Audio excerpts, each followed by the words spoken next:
Il est important de penser votre stratégie de campagne en amont du lancement de votre collecte, car celle-ci va avoir un double objectif. Faire venir des personnes sur la page de votre projet et bien sûr collecter des dons. Voici un schéma permettant de visualiser le mécanisme du financement participatif qui repose en grande partie sur le bouche à oreille et c'est symbolisé ici par les 3 cercles que vous voyez. Dans le cadre d'une campagne de financement participatif, on commence par mobiliser le cercle 1 qui est l'entourage proche du projet, qui va ensuite nous permettre de toucher le deuxième cercle, donc ça va être les commerçants, les connaissances, les personnes aux alentours, puis de toucher le 3e cercle, et là ça va être les inconnus, le grand public, les entreprises, les associations. Alors il faut vraiment chercher un effet boule de neige. Sachez que vous ne pourrez pas toucher le cercle 2 et 3 si vous n'avez pas déjà touché le premier cercle, si vous n'avez pas déjà un premier noyau de donateurs. Donc c'est en ça que c'est vraiment important de lancer la dynamique autour du projet dès le lancement de la collecte. Donc si vous souhaitez toucher des commerçants ou des habitants du quartier qui ne connaîtraient pas du tout votre projet, sachez qu'ils ne vont pas venir faire les dons en premier sur votre projet. Ils vont avoir besoin de savoir que le projet est déjà soutenu et que leur don va vraiment changer quelque chose pour votre projet. Alors vous l'avez compris, il est important de mobiliser votre premier cercle de donateurs. Grâce à eux, vous devez atteindre 20% de votre objectif de collecte lors de la première semaine de campagne. C'est une fois cet objectif atteint que vous pourrez élargir votre cercle de donateurs. Donc l'argument principal pour ce premier cercle, c'est aidez-nous à lancer la dynamique de campagne. Grâce à vous, nous pourrons ensuite élargir le cercle et aller plus loin.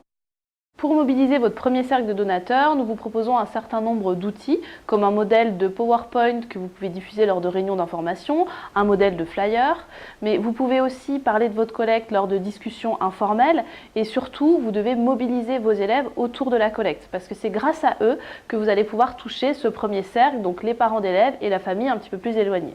Et quoi qu'il en soit, il faut absolument que vous ayez une liste de donateurs qui vont venir faire un don en premier sur la plateforme. Ça va être quelques personnes, mais qui vont être là pour lancer vraiment la dynamique. Voici un exemple de façon d'intégrer la campagne de financement participatif dans la vie de votre école ou de votre établissement. Vous pouvez également faire un tractage de flyers, mettre des affiches ou imaginer tout autre outil pour communiquer. Alors pour élargir votre cercle de donateurs, vous pouvez vous appuyer sur ce qu'on appelle des ambassadeurs. Donc ce sont des personnes qui vont avoir un réseau un petit peu plus important que les autres. Ça peut être notamment des parents d'élèves qui seraient très investis dans la vie du quartier, qui auraient beaucoup de contacts. Ça peut être la mairie qui peut vous aider à communiquer sur leur support de communication. Ça peut être la presse et ça peut être surtout donc, votre premier cercle de donateurs qui va diffuser votre collecte autour de lui.